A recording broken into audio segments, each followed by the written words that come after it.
Hi hello ನಮಸ್ಕಾರ ಸ್ನೇಹಿತರೆ. ದೃಷ್ಟಿ ತನ್ನ ಅಕ್ಕನ ನೋಡೇ ಬಿಟ್ಲ. ಇಷ್ಟು ದಿನ ಹುಡುಕ್ತಿದ್ದಂಥ ಅಕ್ಕ ಕಣ್ಮುಂದೆ ಬಂದೇ ಬಿಟ್ಲು ದೃಷ್ಟಿ ಮುಂದೆ. ಹಾಗಿದ್ರೆ ಇಲ್ಲಿ ದೃಷ್ಟಿಗೆ ಆಪತ್ಬಾಂಧವಳಾಗಿ ಬಂದು ಸಹಾಯ ಮಾಡೋದು ಸೀಮಾ.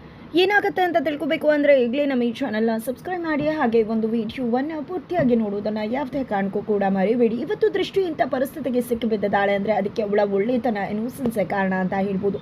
ಅವಳು ತುಂಬ ಚೆನ್ನಾಗಿತ್ತು. ಹೇಮಾ, ನೇತ್ರ, ಶರು ಮೂವರು ಕೂಡ ದತ್ತಾಬಾಯಿ ವಿರುದ್ಧವಾಗಿ ಕತ್ತಿ ಮಸುತ್ತಿದ್ದಾರೆ, ದ್ವೇಷ ಸಾಧಿಸ್ತಿದ್ದಾರೆ. ಇವತ್ತು ದತ್ತಾಬಾಯಿ ಏನೇನು ಫೇಸ್ ಮಾಡ್ತಿದ್ದಾರೋ ಎಲ್ಲದಕ್ಕೂ ಕೂಡ ಅವರೇ ಕಾರಣ. ಅವರ ಪ್ರಾಣಕ್ಕೆ ಸಂಚುಕಾರ ಇದೆ ಅವರಿಂದ ಅಂತ ಅಷ್ಟೆಲ್ಲ ಗೊತ್ತಿದ್ರು ಕೂಡ ದೃಷ್ಟಿ ಹೇಮಾ ಮಾತನ್ನು ನಂಬ್ತಾರೆ. ಹೇಮಾ ಮಾತಿಗೆ ನಿಜವಾಗ್ಲೂ ಕೂಡ ಆಕೆ ನಂಬಿದ್ದೆ, ಅವಳನ್ನು ನಂಬಿ ಆ ಒಂದು ಗೋಡನ್ಗೆ ಹೋಗಿದ್ದೆ. ಅಲ್ಲಿ ಲಾಕ್ ಆಗ್ತಾಳೆ ದೃಷ್ಟಿ. ಅವಳ ಕೈಯಲ್ಲಿ ಫೋನ್ ಇದೆ, ಆದರೆ ಫೋನ್ ಕೂಡ ಯೂಸ್ಲೆಸ್ ಆಗಿದೆ. ಯಾವುದೇ ರೀತಿ ಕಾಲ್ ಹೋಗೋದಿಲ್ಲ, ಯಾವುದೇ ರೀತಿ ಕಾಲ್ ಬರೋದು ಕೂಡ ಇಲ್ಲ.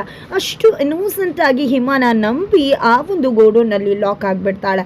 ಈ ಕಡೆ ಹೇಮಾ ಅಂತೂ ನಿನ್ಗೇನು ಕೂಡ ಮಾಡೋಕ್ಕಾಗೋದಿಲ್ಲ, ಇವತ್ತು ನಿನಗೆ ಮನೆಯಿಂದ ಗೇಟ್ ಪಾಸ್ ಗ್ಯಾರಂಟಿ. ನನ್ನ ನಂಬಿ ಒಳಗಡೆ ಲಾಕ್ ಆದ. ಪಾಪ ನೀನು ಯಾಕೆ ನನ್ನ ನಂಬಕ್ಕೆ ಹೋದ ಗೊತ್ತಿತ್ತಲ್ವ. ನಾನು ಕೂಡ ಶರು ಅಕ್ಕ ಎಲ್ಲ ಕೂಡ ಸೇರಿಕೊಂಡು ದತ್ತಾಬಾಯಿ ವಿರುದ್ಧ ದ್ವೇಷ ಮಾಡ್ತಿದ್ದೀವಿ ಅಂತ. ಆದರೂ ಕೂಡ ಅವತ್ತಷ್ಟೆಲ್ಲ ಚಾಲೆಂಜ್ ಮಾಡಿ ನನ್ನ ನಂಬಿ ಒಳಗಡೆ ಹೋದ್ಯಲ್ಲ. ನಿಜವಾಗ್ಲೂ ನಿನ್ನ ದಡ್ಡತನಕ್ಕೆ ಏನು ಹೇಳಬೇಕು ಅಂತ ಅಂದ್ಕೊಂಡಿದ್ದೆ. ಇವತ್ತು ನಿನಗೆ ಗೇಟ್ ಪಾಸ್ ಗ್ಯಾರಂಟಿ. ದತ್ತ ಮತ್ತು ಅಮ್ಮ ಸುಮ್ಮನೆ ಬಿಡುವುದಿಲ್ಲ. ಪಾಟೀಲ್ ಮನೆತನದ ಫ್ಯಾಮಿಲಿ ಅಂದರೆ ಏನು ಅಂದ್ಕೊಂಡಿದ್ಯಾ? ಖಂಡಿತ ಪಾಟೀಲ್ ಮನೆತನಕ್ಕೆ ಖಂಡಿತ ಅವಮಾನ ಆದರೆ ದತ್ತ ಸಹಿಸೋದಿಲ್ಲ. ಏನು ಮಾಡ್ತಾನೆ ನೋಡ್ತಾ ಇರು ಅಂತ ಹೇಳಿ ಹೇಮಾ ಅಲ್ಲಿಂದ ಹೋಗ್ತಾಳೆ. ಈ ಕಡೆ ದೃಷ್ಟಿ ಅಂತೂ ಯಾರಾದರೂ ನನ್ನನ್ನು ಕಾಪಾಡಿ ಡೋರ್ನ ಓಪನ್ ಮಾಡಿ, ನಾನು ಲಾಕ್ ಆಗಿದ್ದೀನಿ ಅಂತ ಡೋರ್ ಬಡಿತದಾಳೆ.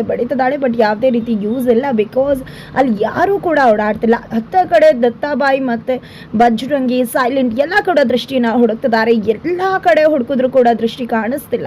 ಈ ಕಡೆ ಏನಪ್ಪ ಮಾಡೋದು, ದೃಷ್ಟಿ ಕಾಣಿಸ್ತಿಲ್ವಲ್ಲ ಅಂತ ಅನ್ಕೋತಾ ಇದ್ರೆ ಬಜರಂಗಿ ಮತ್ತು ಸೈಲೆಂಟ್ ದತ್ತಾಬಾಯಿನ ಸಮಾಧಾನ ಮಾಡ್ತಿದ್ದಾರೆ. ಈ ಕಡೆ ದತ್ತಾಬಾಯಿ ಮಾತ್ರ ಯಾವುದೇ ಕಾರಣಕ್ಕೂ ಮನೆ ಮರ್ಯಾದೆ ಹೋದರೆ ಆ ದೃಷ್ಟಿನಂತೂ ನಾನು ಬಿಡುವುದಿಲ್ಲ, ಅಷ್ಟು ಎಚ್ಚರಿಕೆ ಕೊಟ್ಟು ವೇದಿಕೆ ಹತ್ರನೇ ಇರು ಅಂತ ಹೇಳಿದೆ. ಆದರೆ ಮತ್ತೆ ಅವಳ ಆಟನ ತೋರಿಸ್ಬಿಟ್ಲು. ಖಂಡಿತ ಅವಮಾನ ಆದರೆ ನನ್ನ ಇನ್ನೊಂದು ಮುಖನ ನೋಡಬೇಕಾಗತ್ತೆ, ಇಷ್ಟು ದಿನ ನೋಡಿದ್ದಲ್ಲ ಅಂತ ದತ್ತಾಬಾಯಿ ಕೆಂಡಾಮಂಡಲ ಆಗಿದ್ದ. ಮತ್ತೆ ವೇದಿಕೆ ಹತ್ರ ಹೋಗ್ತಾರೆ. ಇನ್ನೂ ಕೂಡ ಹಬ್ಬಕ್ಕ ಎಲ್ಲಿ ಹೋದ್ಲು ದೃಷ್ಟಿ ಅಂದಾಗ ದೃಷ್ಟಿ ಎಲ್ಲೂ ಕಾಣಿಸ್ತಿಲ್ಲ. ಅಮ್ಮ ಎಲ್ಲ ಕಡೆ ಹುಡುಕ್ತಿದೀವಿ ಅಂತ ಹೇಳಿದಾಗ ಎಲ್ಲಿ ಹೋಗಿರ್ತಾಳವಳು ಅಂತ ಹಬ್ಬಕ್ಕ ಶಾಕ್ ಆಗ್ತಿದ್ದಾರೆ. ಆ ಕಡೆ ಶರು, ನೇತ್ರ, ಹೇಮಾ ಎಲ್ಲ ಕೂಡ ಖುಷಿ ಪಡ್ತಿದ್ದಾರೆ. ನಮ್ಮ ಅನ್ಕೊಂಡಾಗೆ ಆಗತ್ತೆ ಅಂತ ಕೂಡ. ಆ ಕಡೆ ಬಜರಂಗಿ ಸೈಲೆಂಟ್ ಎಷ್ಟೇ ಹುಡುಕಿದ್ರು ಕೂಡ ದೃಷ್ಟಿ ಎಲ್ಲೂ ಕಾಣಿಸ್ತಿಲ್ಲ. ದೃಷ್ಟಿ ಆ ಥರ ಒಂದು ಬೇಜವಾಬ್ದಾರಿ ಹುಡುಗಿನೇ ಅಲ್ಲ ಈ ರೀತಿ ಮಾಡೋದಕ್ಕೆ. ಖಂಡಿತ ಅವಳು ಏನೋ ಒಂದು ಸಂಕಷ್ಟದಲ್ಲಿ ಸಿಕ್ಕಾಕೊಂಡಿದ್ದಾಳೆ ಅಂತಾನೆ ಅನ್ನಿಸ್ತಿದೆ ಅಂತ ಸೈಲೆಂಟ್ ಹೇಳ್ತಿದ್ದಾರೆ. ಈ ಕಡೆ ಬಜರಂಗಿ ಏನು ಮಾಡಬೇಕು ಅಂತ ಗೊತ್ತಾಗ್ತಿಲ್ಲ. ಇದರ ನಡುವೆ ಬಜರಂಗಿ ಹುಡ್ಕೊಂಡು ಹೋಗ್ತಾರೆ. ಈ ಕಡೆ ರಾಜು ಕೂಡ ಹುಡುಕ್ತಿದ್ದಾನೆ ತನ್ನ ಅಕ್ಕನ. ಅಕ್ಕ ಎಲ್ಲಿದ್ಯಾ ಅಂತ ಹೇಳ್ತಿದ್ದಾಗೆ ಹೇಮಾ ಅಲ್ಲಿ ಹೋಗ್ತಿರೋದನ್ನ ನೋಡಿದ್ದೆ. ಹೇಮಾ ಹತ್ರ ಹೋಗಿದ್ದೆ, ನನಗೆ ಗೊತ್ತಿದೆ ನೀವೇ ಅಕ್ಕನ ಕರ್ಕೊಂಡು ಹೋಗಿದ್ದು. ನಾನು ನೋಡಿದೆ ಅಕ್ಕನ ಕೊನೆ ಬಾರಿ ನಿಮ್ಮ ಹತ್ರ ಮಾತಾಡ್ತಿರೋದನ್ನ. ನೀವೇ ಎಲ್ಲೋ ಅಕ್ಕನ ಏನೋ ಮಾಡಿದಿರಾ ಅಂತಿದ್ರೆ ಏನು ಮಾತಾಡ್ತಿದ್ಯಾ ನೀನು ಅಂತ ಹೇಮಾ ಕೇಳ್ತಾರೆ. ಹೌದು, ನಾನು ನಿಜನೇ ಹೇಳ್ತಿದ್ದೀನಿ ಅಂತ ಹೇಳ್ತಿದ್ದಾಗೆ ಸೈಲೆಂಟ್ ಅಲ್ಲಿಗೆ ಬರ್ತಾರೆ. ಏನು ಮಾತಾಡ್ತಿದ್ಯಾ ರಾಜು ಅಂದಾಗ, ಹೌದು ಸೈಲೆಂಟ್ ನಾನು ನೋಡಿದೆ, ಇವ್ರ ಜೊತೆನೆ ಅಕ್ಕ ಕೊನೆ ಬಾರಿ ಇದ್ದಿದ್ದು ಮಾತಾಡ್ತಿದ್ದು. ಇವರೇನೋ ಮಾಡಿದ್ದಾರೆ ಅಂದಾಗ ಏನು ಮಾತಾಡ್ತಿದ್ಯಾ ನೀನು, ನಾಲ್ಗೆನ ಹಿಡ್ಕೊಂಡು ಮಾತಾಡು ಅಂತ ಹೇಮಾ ಡ್ರಾಮಾ ಮಾಡ್ತಿದ್ದಾರೆ. ಈ ಕಡೆ ರಾಜು, ಇಲ್ಲ ನಾನು ಈ ವಿಷಯನ ಹೋಗಿ ದತ್ತಾಬಾಯಿಗೆ ಹೇಳ್ತೀನಿ, ಅಕ್ಕ ನಿಮ್ಮ ಜೊತೆನೆ ಮಾತಾಡ್ತಿದ್ದು, ನೀವೇನೋ ಮಾಡಿರಬೇಕು ಅಂತ ಅಂತಿದ್ದಾಗೆ. ಹೌದಾ, ಹೋಗಿ ಹೇಳ್ತೀಯಾ, ಹೋಗಿ ಹೇಳು. ಆಮೇಲೆ ದೃಷ್ಟಿ ಎಲ್ಲೋ ಹೋಗಿದ್ದವಳು ಬರ್ತಾಳಲ್ವ, ಆವಾಗ ಏನಾಗುತ್ತೆ ಗೊತ್ತಾ, ನಾನು ಮಾಡಿಲ್ಲ ಅಂತ ಗೊತ್ತಾಗುತ್ತೆ. ಆಗ ದತ್ತಾಬಾಯಿ ಸುಮ್ಮನೆ ಇರ್ತಾನೆ ಅನ್ಕೊಂಡಿದ್ಯಾ? ಮೊದಲೇ ದತ್ತಂಗೆ ದೃಷ್ಟಿ ಕಂಡ್ರೆ ಆಗೋದಿಲ್ಲ, ಎಷ್ಟು ಉರ್ದು ಬೀಳ್ತಾನೆ ಅಂತ ನಿನಗೂ ಕೂಡ ಗೊತ್ತದೆ ಅಲ್ವಾ.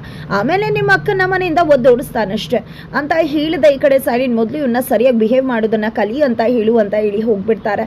ಈ ಕಡೆ ರಾಜು ಏನು ಮಾಡೋದು ಅಂತ ಗೊತ್ತಾಗ್ತಿಲ್ಲ. ಬಟ್ ಅಕ್ಕ ಇವ್ರ ಜೊತೆನೆ ಮಾತಾಡ್ತಿದ್ದು ಅಂತ ಅವನಿಗೆ ಕ್ಲಿಯರ್ ಆಗಿ ಗೊತ್ತದ.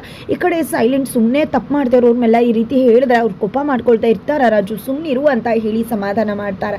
ಆ ಕಡೆ ಸೀಮಾ ಪಾಪ ಕಾರ್ಯಕ್ರಮದಲ್ಲಿ ಊಟ ಸಿಗುತ್ತೆ ಅಂತ ಬಂದಿದ್ರು, ಬಟ್ ಈವೆಂಟ್ ಮ್ಯಾನೇಜರ್ ಓಡಿಸ್ಬಿಟ್ರು. ಈ ಕಡೆ ಸೀಮಾ ಪಕ್ಕದ ರೋಡಲ್ಲಿ ಕುತ್ಕೊಂಡಿದ್ರು. ಯಾವಾಗ ಈವೆಂಟ್ ಮ್ಯಾನೇಜರ್ ಒಳಗಡೆ ಹೋಗ್ತಿದ್ದಾಗೆ ಅವ್ರು ಎಂದನೇ ಸೀಮಾ ದೇವಸ್ಥಾನಕ್ಕೆ ಎಂಟ್ರಿ ಕೊಡ್ತಿದ್ದಾಳೆ.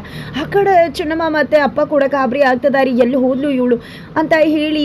ಇಂಥ ಸಮಯದಲ್ಲಿ ಈ ರೀತಿ ಹೋಗ್ಬಿಟ್ಲಲ್ಲ, ಪಾಟೀಲ್ ಮನೆತನದ ಫ್ಯಾಮಿಲಿ ಏನಾಗಬೇಕು, ಎಲ್ಲರೂ ಕೂಡ ಅವಳೇ ನೋಡಬೇಕು ಅಂತ ಬಂದಿದ್ದಾರೆ. ಈ ಟೈಮಲ್ಲಿ ದೃಷ್ಟಿ ಬರಲಿಲ್ಲ ಅಂದರೆ ನಿಜವಾಗ್ಲೂ ಸಾಹುಕಾರಿಗೆ ಅಮ್ಮವ್ರಿಗೆ ತುಂಬಾ ಬೇಜಾರಾಗುತ್ತೆ, ಕೋಪ ಕೂಡ ಬರುತ್ತೆ. ಅವ್ರ ಕೋಪಕ್ಕೆ ಗುರಿ ಆಗ್ತಿದ್ದಾಳಲ್ಲ, ಎಲ್ಲಿ ಹೋದ್ಲು ಇವಳು, ಇಲ್ಲೇ ಇದ್ಲಲ್ಲ ಇಷ್ಟೊತ್ತು ಅಂತ ಹೇಳಿ ಅಪ್ಪ ಅಮ್ಮ ಕೂಡ ಗಾಬರಿ ಆಗ್ತಿದ್ದಾರೆ.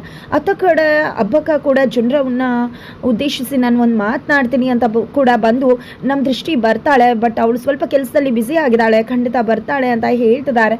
ಜೊತೆಗೆ ಈ ಕಡೆ ಅಮ್ಮ ಅನ್ನ ಸಂತರ್ಪಣೆಗೆ ಕಳಿಸ್ಬಿಡೋಣ ಜನಗಳನ್ನೆಲ್ಲ, ಆಮೇಲೆ ದೃಷ್ಟಿ ಬಂದ ಮೇಲೆ ಪರಿಚಯ ಮಾಡಿಕೊಟ್ರೆ ಆಯಿತು ಅಂದಾಗ ಹಬ್ಬಕ್ಕ ಕೂಡ ಸರಿ ಅಂತಿರ್ತಾರೆ.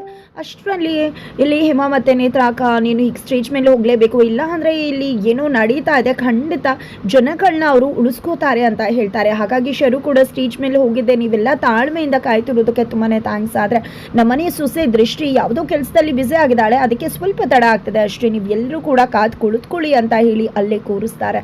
ನಂತರ ಈ ಕಡೆ ನೇತ್ರ ಬಂದಿದೆ, ಅಕ್ಕ ಇವತ್ತು ಖಂಡಿತ ದೃಷ್ಟಿಗೆ ಮನೆಯಿಂದ ಗೇಟ್ ಪಾಸ್ ಗ್ಯಾರಂಟಿ ಅಂತ ಹೇಳ್ತಿದ್ರೆ, ಆ ಕಡೆ ದೃಷ್ಟಿ ಅಂತೂ ಇಲ್ಲ, ಹಬ್ಬಕ್ಕ ಮನೆತನ ಎಂಥದ್ದು, ಪಾಟೀಲ್ ಫ್ಯಾಮಿಲಿ ಎಂಥದ್ದು ನಿಜ, ಅವ್ರಿಗೆಲ್ಲರೂ ಕೂಡ ದತ್ತಾಬಾಯವ್ರನ್ನ ದೇವರು ಅಂತ ಅಂದ್ಕೊಂಡಿದ್ದಾರೆ. ಹಾಗಾಗಿ ಅವ್ರ ಹೆಂಡತಿ ನಾನು ನೋಡಬೇಕು ಅಂತ ಆಸಕ್ತಿಯಿಂದ ಭಕ್ತಿಯಿಂದ ಅಲ್ಲಿಗೆ ಬಂದಿರ್ತಾರೆ. ನಾನು ಇಂಥ ಸಮಯದಲ್ಲಿ ಹೋಗಲಿಲ್ಲ ಅಂದರೆ ಖಂಡಿತ ಅವಮಾನ ಆಗಿಬಿಡತ್ತೆ. ಎಂಥ ಮಕ್ಕಳು ಇವರೆಲ್ಲ, ಮನೆತನದ ಫ್ಯಾಮಿಲಿನೇ ಧೂಳಿಪಟ ಮಾಡ್ತಿದ್ದಾರಲ್ಲ, ನಾನು ಇಲ್ಲಿ ಲಾಕ್ ಆಗಿಬಿಟ್ನಲ್ಲ, ಇಲ್ಲ ನಾನು ಯಾವುದೇ ಕಾರಣಕ್ಕೂ ಇಲ್ಲಿ ಇರ್ಕೂಡ್ದು, ನಾನು ಸ್ಟೇಜ್ ಮೇಲೆ ಹೋಗಲೇಬೇಕು, ಇಲ್ಲ ಅಂದರೆ ದತ್ತಾಬಾಯವರು ಖಂಡಿತ ನನ್ನ ಮೇಲೆ ಕೋಪ ಮಾಡ್ಕೋತಾರೆ. ಆಲ್ರೆಡಿ ಸಾಕಾರು ನನ್ನ ಹತ್ರ ಹೇಳಿದರು, ವೇದಿಕೆಯಿಂದ ಅಳ್ಗಾಡ್ ಕೂಡ್ದು ನೀನು ಅಂತ.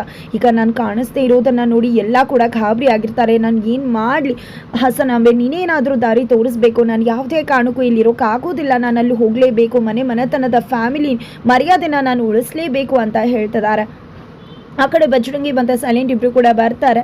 ಇಲ್ಲಿ ದತ್ತಾಬಾಯಿ ಹೋಗಿದ್ದೆ, ಎಲ್ಲೂ ಕೂಡ ಕಾಣಿಸ್ತಿಲ್ಲ ದೃಷ್ಟಿ ಅಂತಿದ್ದಾಗ ಇಲ್ಲಿ ರೆಬೆಲ್ ಆಗಿಬಿಡ್ತಾರೆ. ದತ್ತಾಬಾಯಿ ಬಂದಿದ್ದೆ, ಅಮ್ಮ ದೃಷ್ಟಿ ಕಾಣಿಸ್ತಿಲ್ವಂತೆ ಅಂತ ಹೇಳಿ ಮೈಕ್ಗೆ ಕೇಳಿಸೋ ಹಾಗೆ ಮಾತಾಡಿದ ತಕ್ಷಣ ಮೆತ್ತಗೆ ಮಾತಾಡೋದತ್ತು, ಯಾರಿಗೂ ಕೂಡ ಗೊತ್ತಾಗೋದು ಬೇಡ ಅಂತ ಹೇಳಿ ಹಬ್ಬಕ್ಕ ಹೇಳ್ತಾರೆ. ಈ ಕಡೆ ನಾನು ಎಷ್ಟು ಬಗೆಯಿಂದ ಹೇಳಿದ್ದೆ, ಆದರೂ ಕೂಡ ನಮ್ಮ ಮರ್ಯಾದಿನ ಹರಾಜು ಹಾಕ್ಬಿಡ್ತಿದ್ದಾಳಲ್ಲ ಅಂತ ದೃಷ್ಟಿ ಮೇಲೆ ಕೋಪ ಮಾಡ್ಕೋತಿದ್ದಾರೆ. ದತ್ತಾಬಾಯಿ ಕೋಪ ಮಾಡ್ಕೋಬೇಡ ದತ್ತು, ಅವಳಿಗೆ ಗೊತ್ತಿಲ್ಲ ಇನ್ನೂ ಕೂಡ ಪ್ರೋಗ್ರಾಮ್ ಶುರು ಆಗಿರೋದು, ಹಾಗಾಗಿ ಬಂದಿಲ್ಲ ಅನ್ಸುತ್ತೆ, ಇಲ್ಲೆಲ್ಲೋ ಇರ್ತಾಳೆ ಅಂದಾಗ, ಅಮ್ಮ ಪ್ರೋಗ್ರಾಮ್ ಶುರು ಆಗಿರೋದು ಗೊತ್ತಿಲ್ಲ ಅಂದ್ರೂ ಪರವಾಗಿಲ್ಲ, ಅವಳನ್ನ ವೇದಿಕೆ ಹತ್ರನೇ ಇರು, ಯಾವುದೇ ಕಾರಣಕ್ಕೂ ಎಲ್ಲೂ ಕೂಡ ಅಲ್ಗಾಡ್ಕೊಡ್ದು, ಅಮ್ಮ ಬರೋ ತನಕ ನೀನು ಇಲ್ಲೇ ಇರಬೇಕು, ಅಮ್ಮ ಕರೆಯೋ ತನಕ ಅಂತ ಹೇಳಿದ್ದೆ. ಆದರೂ ಕೂಡ ಇಂಥ ಕೆಲಸ ಮಾಡಿಬಿಟ್ಲು, ನಿಜವಾಗ್ಲೂ ಕೂಡ ನಾನಂತೂ ಅವಳನ್ನು ಕ್ಷಮಿಸೋದಿಲ್ಲ ಅಂತ ಹೇಳಿ ಹೇಳ್ತಾ ಇದ್ರೆ, ಈ ಕಡೆ ಹಬ್ಬಕ್ಕಂಗೆ ಏನು ಮಾಡಬೇಕು ಅಂತ ತೋಚ್ತಾ ಇಲ್ಲ.